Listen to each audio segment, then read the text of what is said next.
Qué bueno poder compartir este tiempo, ¿verdad? Esta celebración, de verdad. El hecho de poder celebrar un bautismo es una maravilla. Para los que habéis crecido en el ámbito de la iglesia es siempre un reto, ¿no? Porque muchas veces los que empezamos a ir a la iglesia con 18 lo vemos como un punto de partida, ¿no? Y a veces para los que se han creado en una iglesia es como prácticamente un punto de llegada, ¿no? Incluso hay algún chiste que un día te explicaré sobre ese tema. Pero es una bendición el hecho de poder ponernos delante del Señor y escuchar del testimonio de fe de nuestros hermanos, ¿no? Estos días estamos reflexionando acerca del llamado de Dios. Acerca del llamado... Ay, perdona, sí, no me he quitado... Ay, he dicho, quítatelo, que luego vas a ver si en la cámara sales mal. Y así te puedes acercar mejor el micro. Mi hija no ha venido hoy, pero me hubiera encantado, porque el micro es naranja y ese es su color favorito. Sea como sea, estamos reflexionando acerca del tema del llamado de Dios. Y permitidme que a los que no habéis estado estos días os recuerde algunas de las cosas que hemos dicho brevemente, muy brevemente, algunas de las cosas que hemos estado diciendo en estos días. Y podamos centrarnos luego en el tema de llamados a pertenecer.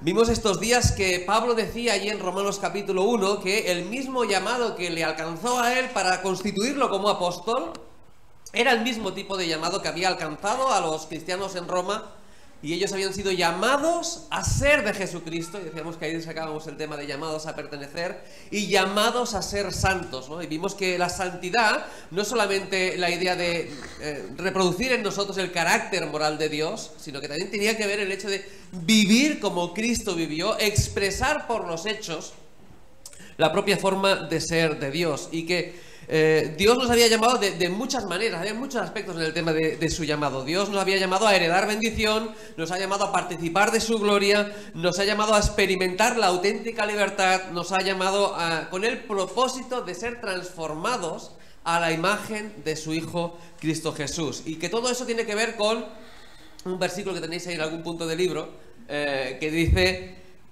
Dios es fiel, por el cual fuisteis llamados a la comunión con su Hijo Jesucristo nuestro Señor. Dios tiene el deseo de que nos podamos relacionar con Él. Dios, su propósito, su idea es mostrarnos su amor y compartir con nosotros quién y cómo es Él. Nos amó, decíamos, desde antes de la fundación del mundo. Y dijimos que Dios ahí en la eternidad, antes de que hiciese sea y todo lo que viene, todo lo que existe viniese a la existencia, en ese momento en el que Dios dijo sea, pues apareció toda la materia de todas las galaxias, de todas las estrellas, de todos los planetas del universo. Apareció toda la energía de todas las galaxias y todas las estrellas y la materia negra que hay en el universo, que ahí está el 75% de la energía del universo. Creó el espacio, decíamos, fuera del cono ese del Big Bang que veis fuera de ese cono no hay ni siquiera espacio, no es una caja vacía, no hay espacio fuera de eso, ¿no? Como que se te rompa un poco, se te explote la cabeza. Y Dios creó en ese mismo tiempo, en ese mismo momento creó el tiempo, ¿no? Porque vivimos una realidad espacio-temporal. Pero antes de que todo eso existiera, desde fuera de todo eso, Dios decidió dos cosas. Dios decidió crearnos y Dios decidió salvarnos. Dios nos amó tanto, Dios se imaginó la humanidad y supo perfectamente de que nosotros le traicionaríamos, que nosotros le daríamos la espalda. De hecho, supo perfectamente que en su plan de redención seríamos tan terriblemente malos que cogeríamos a su hijo, le escupiríamos, le insultaríamos, lo torturaríamos y lo clavaríamos en una cruz. Así de buenos somos. Y Dios nos amó tanto que estuvo dispuesto a crearnos sabiendo todo eso. Dios decidió crearnos y Dios decidió salvarnos. Dios decidió arreglar de alguna manera el desastre que sería el ser humano. Dios decidió llamarnos a ponernos a cuentas con Él. Dios decidió llamarnos a volver a casa. Dios decidió llamarnos para que Él pudiera trabajar en nuestras vidas, y decíamos ayer, y devolvernos al diseño original. Si tú quieres saber cómo te imaginó Dios, tienes que mirar a Jesús. Tienes que mirar a Jesús. El tipo de persona que era Jesús, que es Jesús, eso es lo que Dios imaginó para ti. Y yo decía ayer que yo me miro en el espejo y digo, guau, pues no ha ido mal la cosa. No ha ido mal la cosa como para que hayamos acabado como hemos acabado, ¿verdad? No ha acabado mal la cosa como para que estemos como estamos, ¿no? La imagen de Dios, la semejanza de Dios con la que Dios creó la humanidad, eso quedó distorsionado absolutamente en la caída y es resultado de lo que, bueno, lo que vivimos hoy en día, ¿no? Decíamos que miras el mundo y dices, esto no va como tiene que ir.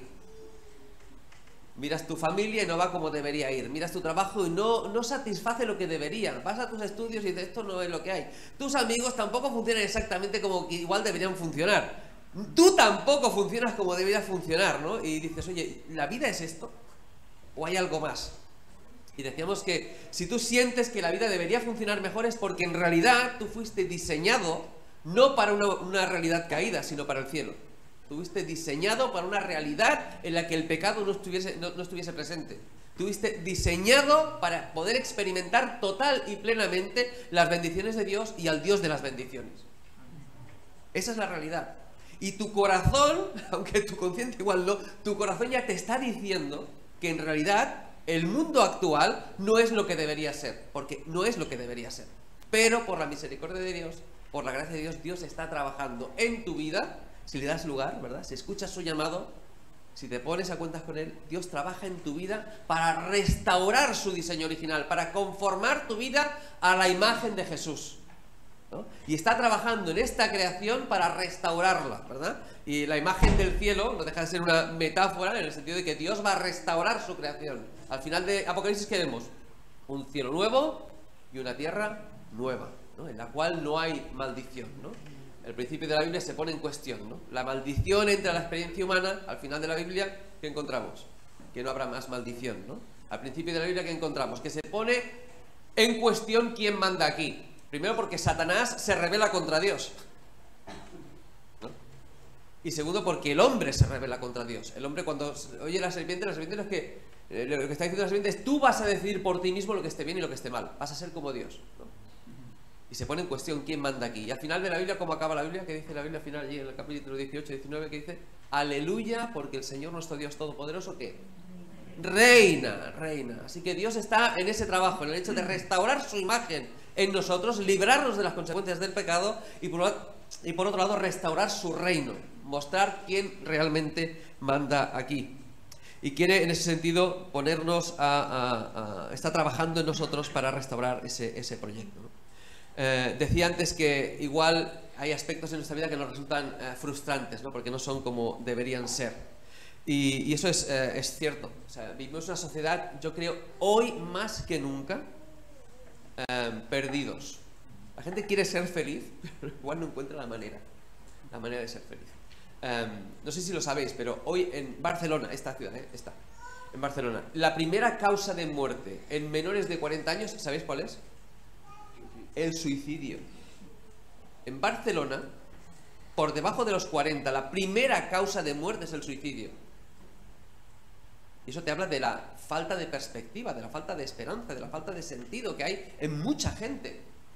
Escucha, hay un segundo dato. ¿Sabéis cuántos niños dejan de nacer en Barcelona, en el país con menos índice de natalidad de Occidente prácticamente? Cada año hay 5.700 niños que no nacen. El 30% de las mujeres que se quedan embarazadas en Barcelona, el 30% abortan. 30% abortan. Y eso te habla de una crisis absoluta. Dios me libre de juzgar, ¿eh? Pero o te habla de, por un lado puede ser egoísmo, ¿no? De yo quiero que esto afecte mi vida, pero también te puede hablar de desesperación, de cómo voy a hacerlo yo para sostener a un hijo con 14, 15, 16, 17. Hay mujeres en esta ciudad que este año es la 8ª vez que abortan. Y la 7ª y la 6ª. Puedes ir a Barcelona Open Data y lo verás ahí, porque están allí todos los datos, ¿vale? Hay 5.700 niños que... Eso te habla del desastre de sociedad en la que estamos. Te habla de la desesperación que hay. David Foster Wallace fue se creía que iba a ser el mayor de los filósofos del siglo XX. Un tipo genial, fantástico. Con 40 años ya tenía varios de sus libros entre los 100 libros imprescindibles de lectura a lo largo de tu vida. Y le invitaron a hacer una conferencia en una universidad en el año 2008, meses antes de que se suicidara colgándose. Este hombre no era creyente, era ateo. Pero él dijo algo muy interesante. A mí me gusta mucho recordarlo. Esta semana lo estaba leyendo en casa y digo, tengo que compartírselo. Fíjate lo que dice David Wallace en ese discurso. Dice, hay un asunto que es extraño pero cierto. Fíjate, es ateo, ¿eh? Hay un asunto que es extraño pero cierto. Dice, en las trincheras del día a día de la vida adulta, en realidad no hay posibilidad de ateísmo. No hay nada que no implique adoración. Todo el mundo adora. La única elección que hacemos es qué adorar. Y la razón irresistible por la que quizá, dice él, elegimos adorar a Dios es que casi cualquier otra cosa que adores te comerá vivo. Dice él, si adoráis el dinero y las cosas materiales, si para vosotros está ahí el significado real de la vida, entonces nunca tendréis bastante, nunca sentiréis que tenéis bastante. Esa es la verdad. Dice, adorad vuestro cuerpo y vuestra belleza y vuestro atractivo sexual y siempre os sentiréis feos. Y cuando el tiempo y la edad comiencen a mostrarse, moriréis 1.000.000 de muertes antes de que finalmente las sintáis. A un nivel básico, dice, todos sabemos estas cosas. El truco está en mantener la verdad al frente de nuestra conciencia todos los días. Dice, adorad el poder y terminaréis sintiéndoos débiles y temerosos y necesitaréis incluso más poder sobre los demás para libraros de vuestro propio miedo. Adorad vuestra inteligencia, adorad, sed vistos como gente inteligente y terminaréis sintiéndoos estúpidos, fraudes, siempre a punto de ser descubiertos. Pero lo insidioso, dice él, de esta clase de adoración no es que sean perversas o pecaminosas, dice él. Dice, es que son inconscientes. Son configuraciones por defecto. Son la clase de adoración en la que te deslizas gradualmente día tras día sin nunca ser totalmente consciente de que eso es lo que estás haciendo. Lo haces pero no te das cuenta, dice él. Y el así llamado mundo real no os disuadirá de funcionar por vuestra configuración por defecto, porque el mundo real de los hombres y el dinero y el poder canturrea alegremente en una piscina de miedo e ira y frustración y anhelo y adoración de sí mismo. Nuestra propia cultura actual ha aprovechado estas fuerzas de tal modo que han producido riqueza, comodidad y libertad personal extraordinarias. La libertad de ser señores absolutos, dice, de nuestros pequeños reinos del tamaño de un cráneo. Únicos en el centro de toda la creación. Así nos sentimos. Dice, ese tipo de libertad tiene mucho valor. Dice, pero naturalmente, dice él, hay otro tipo de libertad. Y sobre ella, dice, no oiréis hablar mucho en el gran mundo exterior del querer, el conseguir y el demostrar. La alternativa a esa libertad real y más valiosa, que es la de ser conscientes de que caemos en eso de manera inconsciente, en el pensamiento de Wallace, la alternativa a esa libertad real y más valiosa es la inconsciencia, la configuración inicial, las ratas a la carrera, la corrosiva sensación constante de haber tenido y perdido alguna cosa infinita.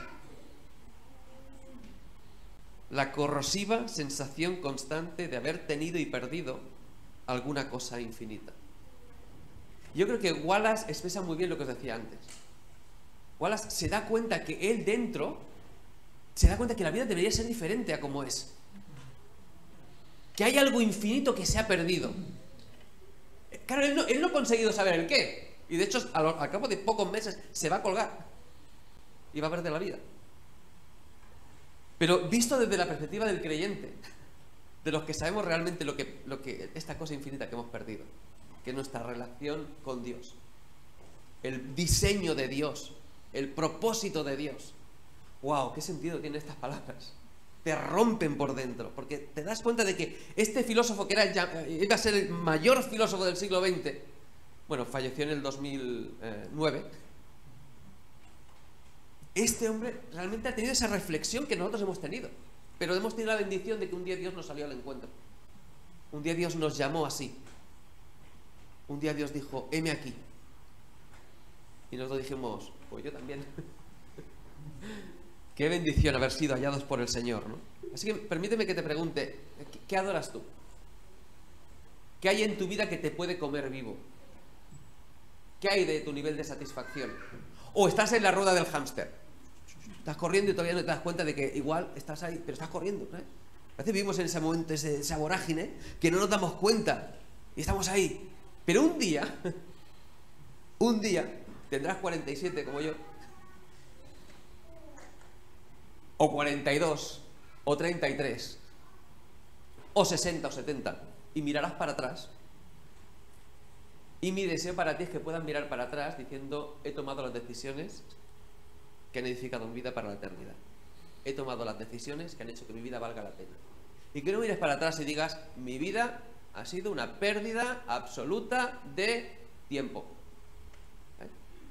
Para los que somos creyentes y para los jóvenes que son creyentes, yo os digo, de mi perspectiva, yo empecé a ir a la iglesia con 18, ¿vale? ¿Sabes mi reflexión cuando yo tenía 18? Yo leí las escrituras y me di cuenta que un día en mi vida yo me iba a arrepentir de muchas cosas en mi vida. Y dije: mejor me arrepiento ahora y empiezo a construir algo bueno, que arrepentirme con 40 y haber perdido 20 años. ¿Os ha pasado? Que miras para atrás y dices: madre mía, por favor. Ay, ¿qué cambiaría? Yo cambiaré tantas cosas. Y aún así doy gracias porque el Señor está utilizando todas esas cosas para servirle mejor, ¿no? ¿Tienes la sensación de que tu destino era hacer algo más grande? Pues oye, te voy a decir una cosa, es así. Dios quiere usarte para algo mucho más grande que tú mismo. Hay algo mucho más que lo que el mundo nos vende. Y mi pregunta es: ¿en qué basas tu vida? ¿En qué basas tu vida? Estos días estamos reflexionando acerca del llamado de Dios a nuestra vida. Cómo Dios se presenta a nosotros y nos dice desde la cruz: heme aquí, yo estoy aquí en la cruz para morir por ti, para rescatar tu vida, para cambiar tu vida, para hacerte formar parte de mi pueblo. Yo tengo un propósito para ti. Mira, me gusta mucho ir a historias, porque creo que las historias nos ayudan mucho en este contexto nuestro. Las historias son más fáciles de entender que los tratados de teología doctrinal y que las teologías sistemáticas. Y me gustaría que me acompañarais al capítulo 12 del Evangelio de Lucas. Ahí encontramos un momento fantástico, bueno, hay un montón de momentos cómicos en la vida de Jesús. Hay un montón de momentos fascinantes en la experiencia de Cristo. Y en el capítulo 12 hay uno de esos momentos. Bueno, uno para mí gracioso es cuando Jesús cura a un ciego de nacimiento, ¿no? Y la gente no se cree que aquel hombre era ciego de nacimiento. Es un momento muy, muy curioso. Pero aquí encontramos un momento en el que hay miles de personas cerca de Jesús. Wow, la gente se sentía atraída por Cristo, porque Cristo manifestaba la gracia de Dios, el perdón de Dios, el amor de Dios por la gente. Y eso contagia, ¿sabes? La alegría, el gozo, el amor contagia. Entonces hay un montón de gente con Jesús en el capítulo 12. Y entonces dice ahí que en el capítulo 12, versículo 1, yo lo parafraseo, no lo voy a leer, pero luego lo leeré, pero esta entrada no. Está ahí explicándoles a los que están junto a él, está diciendo: no seáis hipócritas. Porque hay un montón de gente religiosa en la época de Jesús que son unos auténticos, ¿qué? Hipócritas. La gente dice: no voy a la iglesia porque está llena de hipócritas. No. Hay siempre sitio para uno más, estás invitado. Tú también cabes. No es que seamos hipócritas, es que somos pecadores en proceso de restauración. ¿No? No somos perfectos, nadie es perfecto. Tú tampoco, estás invitado al club. Pero había gente que sí que era hipócrita. Entonces Jesús está diciendo allí: no seáis hipócritas, porque ¿sabes qué? Todo lo que hacéis a oscuras, un día saldrá a la luz. Es uno de mis versículos irónicos favoritos de la Biblia. Cuando Pablo dice: el día en el que los secretos de los hombres serán juzgados conforme a mi evangelio. ¿Sabes por qué lo encuentro que es hipócrita? Lo encuentro que es irónico. Porque ¿evangelio qué es? Buena noticia, perfecto, sabéis mucho griego, genial. Pero ahora imagínate, la buena noticia es que un día todos tus secretos saldrán a la luz. Ay, Dios. Yo a eso no le llamaré perfectamente evangelio, o sea, no le llamaría buena noticia, ¿no?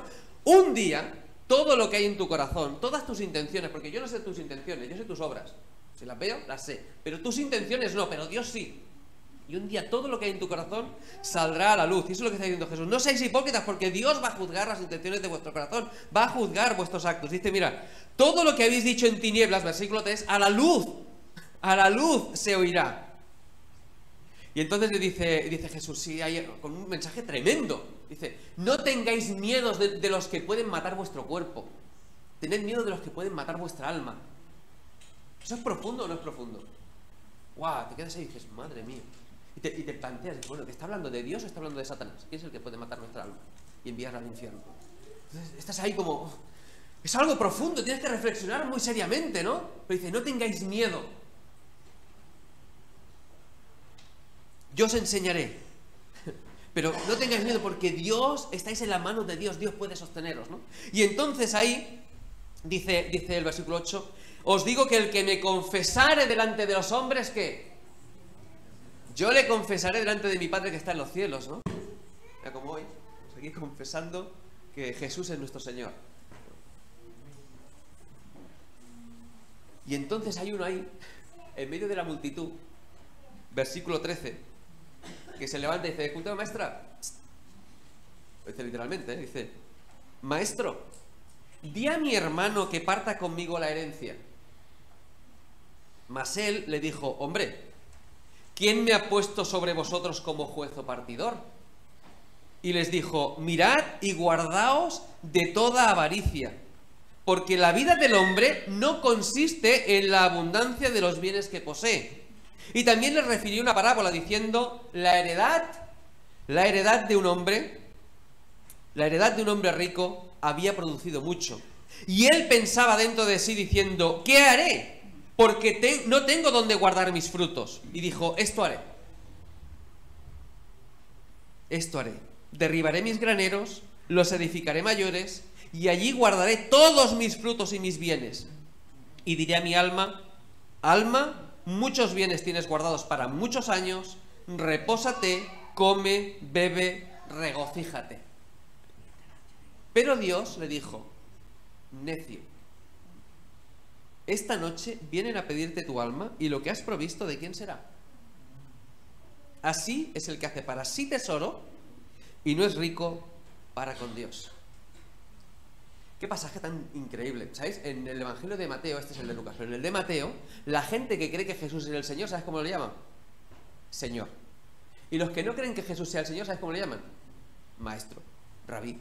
De hecho, en el Evangelio de Marcos, ahora ha dicho Mateo, ahora está en el Evangelio de Marcos, solamente hay una mujer fuera de los discípulos de Jesús que llame a Jesús Señor. Una mujer sirofenicia. Que le dice, Señor, tú tienes el poder de salvar a mí. Te ruego que tú lo hagas. ¿No? Y aquí hay un chico que está, yo quiero que os imaginéis miles de personas, es lo que está diciendo el pasaje, hay miles de personas, ¿vale? Y uno se levanta y le dice, oye, Señor, dile a mi hermano que parta la herencia conmigo. ¿Por qué creéis que se lo dice? Porque su hermano está allí. Y él sabe que su hermano es un seguidor de Jesús, porque, oye, tú no le pedirías a alguien algo que no puede hacer, ¿a que no? Claro, tú le pides a Jesús que le diga a su hermano, oye, si lo que estás diciendo está muy... oye, pero que mi hermano reparta la pasta. Aquí lo importante es el parné. Eso ya estaba estipulado por ley, ¿sabes por qué? Es seguro que este era el hermano pequeño. ¿Sabes por qué? Porque el hermano mayor recibía el doble. El hermano mayor, por ley, recibía el doble que sus hermanos.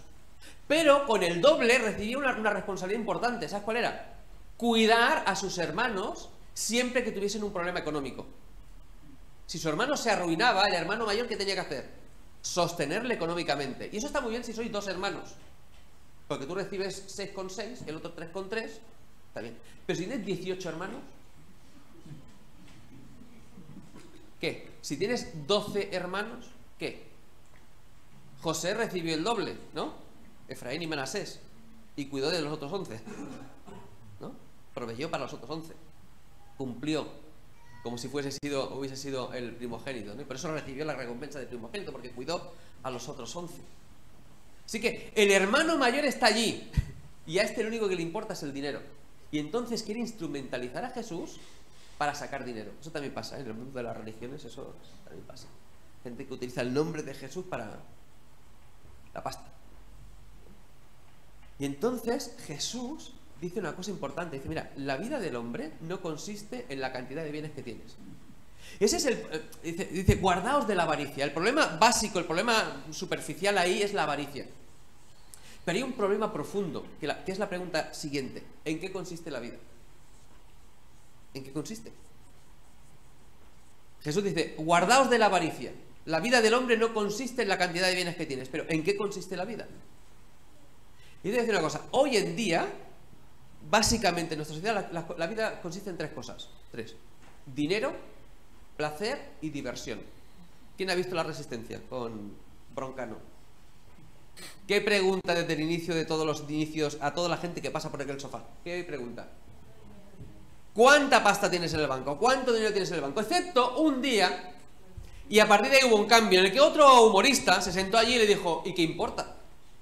Porque ¿qué importa el dinero que tengo en el banco si no tengo sexo nunca?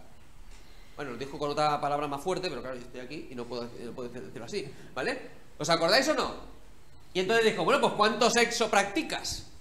¿Sí o no? Y entonces a partir de ese día le hace dos preguntas a todo el mundo que va allí. ¿Cuánto dinero tienes en el banco? ¿Y cuánto sexo practicas? Si le preguntaras a mi vecino te diría que el propósito de la vida es jugar al Fortnite. Le encanta jugar al Fortnite. Y gritar cuando pierden el Fortnite. Le encanta.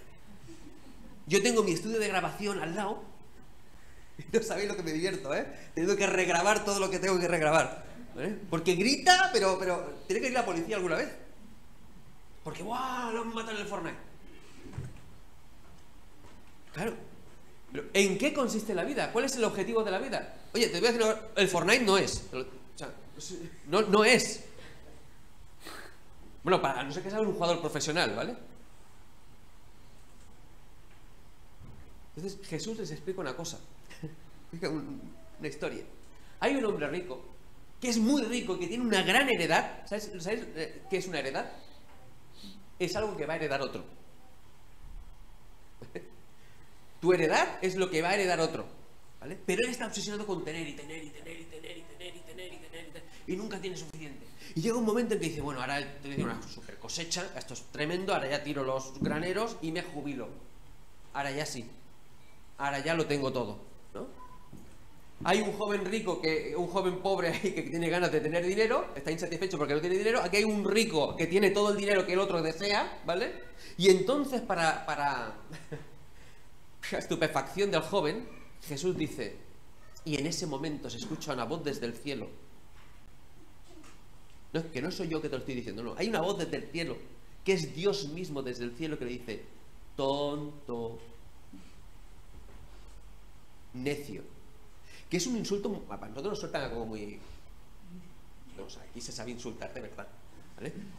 Pero en aquella época decir necio a una persona era decirle que te vas al infierno. Dice el necio en su corazón que no hay Dios. El necio es alguien que no tiene en cuenta a Dios y por lo tanto su destino, ¿cuál es? Una eternidad fuera del cielo, o sea, es lo que hay. O sea, es muy serio decirle necio a alguien en un contexto bíblico. Dios desde el cielo le dice al rico, tonto, necio, no sabes lo que has hecho, has perdido la vida sacando y dando dinero. ¿Por qué? Porque te has equivocado de prioridades. Porque te has equivocado de prioridades. Porque te has errado totalmente. Has confundido el tiempo con la eternidad. Mira, ahora tengo comida para un montón de años. Tengo pasta, ahora sí. Ahora sí. Sí, pero si te mueres hoy, ¿qué? ¿Qué? ¿Qué pasa? Si te pilla un desgraciado en la calle, ¿qué? Nos alegramos muchísimo el jueves, de saber la buena noticia de que después del susto todo ha ido muy bien, ¿no? Pero ¿qué pasa si te pilla uno de estos que van así a lo loco con el patinete eléctrico? Está, Confundió su cuerpo con su alma. Mira, alma, ya puedes comer, beber, descansar. Oye, el alma no come, es el cuerpo el que come. El alma necesita otras cosas, ¿no? ¿Qué hay de lo espiritual? ¿Qué hay de su relación con Dios? ¿Qué hay de prepararse para la eternidad? Y confundió, creyó que era suyo lo que en realidad solamente administraba. Ya tienes un montón de dinero, ya puedes vivir tranquilo. ¿Qué va? Lo tuyo no es tuyo. ¿Sabes lo que va a pasar con lo tuyo? En aquel contexto. ¿Sabes lo que le está explicando Jesús? Mira, si tú tienes dinero, vas a tener un problema. ¿Sabes quién va a heredar lo tuyo? 2 hijos tontos que se van a pelear por él. Eso es lo que va a pasar con todo lo que tienes. Tú te pasas la vida entera trabajando para dejarle algo a tus hijos y tus hijos se pelean por 4 duros. Se ofenden por 3 pesetas. Se dejan de hablar por los siglos de los siglos. Oye, yo conozco gente así. ¿Tú conoces gente así? Hermanos que han estado así toda la vida, que de golpe y porrazo, porque el padre le ha dejado la casa a uno, no sé qué, y el otro le ha dejado, pero es que el otro valía 18 y este valía 17. ¡Ah! Dice, pero ¿qué estáis contando? No puede hacer el hombre con o la mujer con lo suyo lo que quiera. No, lo heredarán dos tontos que se van a pelear por él. Así que mi pregunta es, ¿en qué basas tu vida? ¿Cuál es lo importante en tu vida? Y hemos puesto el título llamados a pertenecer porque hemos sido llamados a pertenecer a Cristo, llamados a ser de Jesucristo. Y hay una paradoja muy increíble, que es que cuando tú te entregas a Cristo, en realidad quien ganas eres tú. Hay gente que piensa que cuando tú te entregas a Cristo estás perdiendo libertad. ¿Qué va? La estás ganando.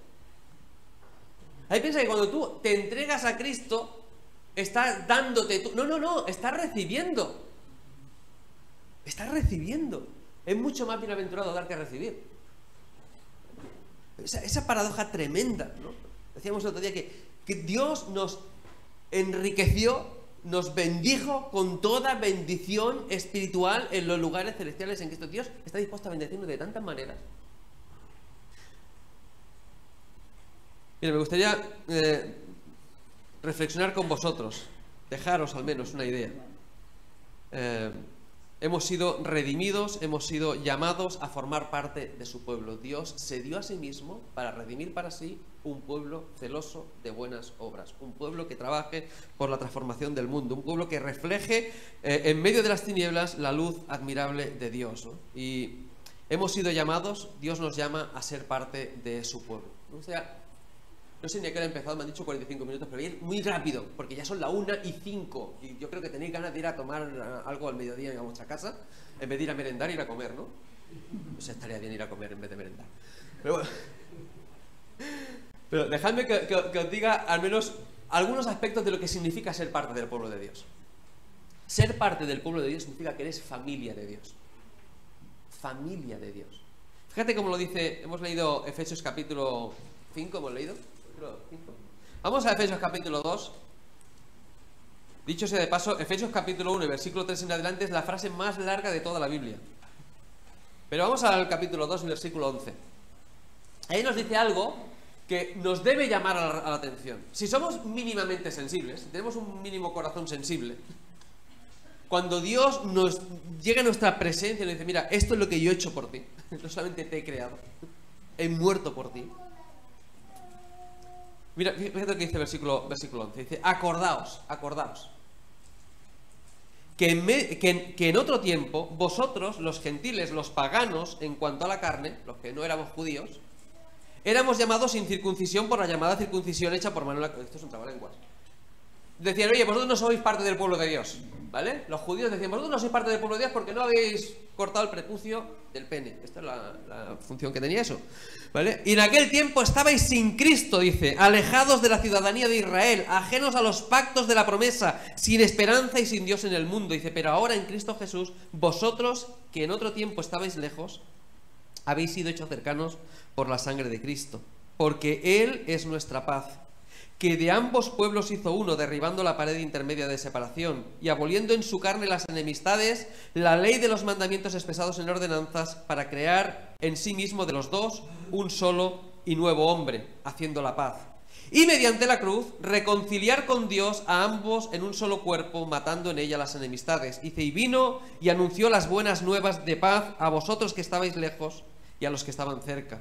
Porque por medio de él, los unos y los otros tenemos entrada por un mismo espíritu al Padre. Así que, dice, ya no sois extranjeros, ya no sois advenedizos, sino que sois conciudadanos de los santos y miembros de la familia de Dios. Este pasaje me encanta a mí para el partimiento del pan, ¿ves? Porque habla de 3 tipos de paz. Fíjate que dice, Él es nuestra paz. Él nos da paz de conciencia. Podemos sentirnos perdonados, no solamente sabernos perdonados, sentirnos perdonados. Yo no sé vosotros, pero a mí me va muy bien. Porque he hecho tantas cosas en mi vida de las que me arrepiento, pero Dios me perdonó y me sé perdonado, ¿no? Y en su sangre Dios nos ha nos ha traído calma, paz en nuestra mente. Y al mismo tiempo Él ha hecho de dos pueblos, de ambos pueblos uno solo, ¿no? Cada uno de nosotros somos de su padre y de su madre. Cada uno seguramente vota algo diferente. Espero que la mayoría sean del Barça, porque claro, si no aquí ya es terrible, ¿vale? Pero cada uno será de su partido. Ahí están señalando quién es el del Madrid, ¿eh? Cada uno somos como somos, ¿no? Pero Dios ha hecho de nosotros un solo pueblo. Y fíjate lo que dice, la tercer tipo de paz, ¿no? No solamente paz en nosotros, con nosotros mismos, paz de nosotros con los demás, sino que además nos ha reconciliado con Dios en la cruz. Dice, habla de su sangre, versículo 13, de su carne, versículo 15, y de la cruz en el versículo 16. Mediante la cruz nos ha reconciliado con el Padre, ¿no? Y en la Iglesia nosotros encontramos nuestra auténtica identidad. Somos hermanos y hermanas los unos de los otros. Somos unos y otros hijos e hijas de Dios. Somos familia espiritual. Estamos aquí para apoyarnos los unos a los otros en el propósito de crecer en la presencia de Dios, en el propósito de ser mejores, en el propósito de desarrollar el proyecto de Dios para nosotros, para nuestra vida, ¿no? El proyecto de transformación que Él tiene para nosotros, ¿no? Hay otros aspectos, otras metáforas que la Biblia utiliza acerca de la Iglesia, ¿no? Presenta a la Iglesia como un edificio, ¿no? Presenta a la Iglesia como un templo, presenta a la Iglesia como un cuerpo, presenta a la Iglesia como un rebaño también, y presenta a la Iglesia como una viña. No me voy a alargar más, pero dejadme deciros una cosa. Fuera de Dios nada podéis hacer. Eso dice Jesús. Hemos sido injertados en el proyecto de Dios si eres creyente. Y si no, yo te animo encarecidamente a que mires a la cruz, a que mires a Jesús, a que pienses en cómo Dios te pudo amar tanto como para estar dispuesto a morir por ti. Sabiendo cómo eres, decía, fue ayer o antes de ayer, bueno, viernes o jueves, decía que las cosas valen lo que uno está dispuesto a pagar por ellas. ¿Os acordáis que lo dije? ¿Lo que estabais? ¿Os acordáis que lo dije? Si tú vas al Mercadona, yo voy al Mercadona o voy al Aldi o voy a algún de estos, dos botellas de 2 litros de Coca-Cola valen 3,16 €. Si no están de oferta, 3,44 €. Es que hago la compra, ¿eh? Te das cuenta que soy yo quien hace la compra, ¿eh? Bien. Si vas a un bar, te ponen una de 20 centilitros y si tienes suerte una de 33, ¿vale? Y te cobran ¿qué? Pues 1,5 €, 2 €, 3 €, depende del barrio donde vayas, ¿eh? Si vas a un pub te van a meter 6 o 7, ole, viva por ti. Y si estás en medio de un desierto y en vez de Coca-Cola es agua del grifo y te estás muriendo de sed y te va la vida en ello, firmas la hipoteca que haga falta. Das lo que haga falta por esa botella de agua que te va a salvar la vida. Dios te ama tanto, te valora tanto, que estuvo dispuesto a dar la mismísima vida de su Hijo, a venir aquí a encarnarse, a dejarse escupir, a dejarse torturar, a dejarse matar, para redimirte, para hacerte parte de su familia, para salvarte, para acercarse a ti. Mi oración, te lo digo de verdad, es que puedas escuchar la voz de Dios diciéndote ven a mí. La invitación de Dios a formar parte de su familia, a redimirte, a transformar tu vida. Porque nada de lo que este mundo te pueda ofrecer es comparable con eso. Y cualquier verdadero creyente que esté aquí, ahora no me dejéis mal, pero seguro que no me vais a dejar mal. Si a ti te dicen, oye, mira, aquí tienes un yate, el de Zara se está comprando un yate de 123 millones de euros. El de 73 no le satisface, ahora quiere uno de 123 millones de euros, ¿no? Vale, pues si a ti te dicen, oiga, deja los caminos de Dios y aquí tienes el yate de 123 millones de euros. ¿Sabes lo que le digo yo? Te lo puedes poner donde te quepa. Me da igual si lo pones ahí en el Himalaya que si lo pones en Saint-Tropez. Te lo puedes quedar para ti para siempre. Yo no cambio mi relación con Dios por nada de lo que este mundo me puede ofrecer. Porque he conocido a Dios. No es que sepa de Dios, es que he conocido a Dios. Tengo una relación con el Dios del universo. Y sé dónde voy. Y sé a quién he creído. Y sé que es suficientemente fuerte y poderoso como para guardar mi vida para aquel día. ¿Parece que oremos? Y terminamos así esta mañana. Señor, gracias por este día, Señor. Gracias por el testimonio de nuestro hermano al bajar a las aguas. Gracias, Señor, porque tú sigues llamándonos a tener una relación personal contigo, Dios. Y mi oración, Señor, nuestra oración es que tú nos hables por tu palabra, por tu Espíritu Santo, que tú nos toques, Señor. Que podamos reflexionar acerca de cuál es el verdadero significado de la vida. ¿Para qué estamos aquí? Y, Señor, podamos encontrar que el verdadero significado de la vida es encontrarte. Es conocerte. Es tener una relación de amor contigo, Señor. Y gracias, Señor, porque tú ahí en la eternidad, tú decidiste crearnos. Tú decidiste amarnos a cada uno de nosotros. Y, Señor, tú lo has guiado todo para que hoy estemos aquí frente a tu palabra. Y oramos, Señor, para que por tu Espíritu Santo, Señor, tú conmuevas nuestros corazones y nos hagas acercarnos cada día más a ti. En santidad, en servicio, en entrega, Señor. Decíamos el viernes que el llamado es demasiado grande, es demasiado sublime como para rechazarlo, Dios. Y pedimos, Señor, que tú te hagas presente en nuestra vida, que tú hables a nuestros corazones, que tú inicies ese proceso que hay en muchas personas, Señor, para que lleguen a conocerte a ti, y lleguen a reconocer lo que tantos miles y miles y miles de millones de personas han reconocido a lo largo de la historia, que Jesús es el Señor, que tú eres un Dios de amor, que tú eres un Dios de misericordia, que tú tienes un propósito para cada uno de los que estamos hoy aquí.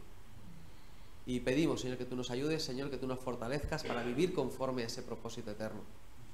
Y que en ello, Señor, también nos realicemos como personas, Señor, funcionando de la manera en que tú nos diseñaste que lo hiciéramos, Dios. Así que recibe toda la gloria, recibe la honra. Alabado seas. Lo hacemos en el nombre de Cristo Jesús. Amén.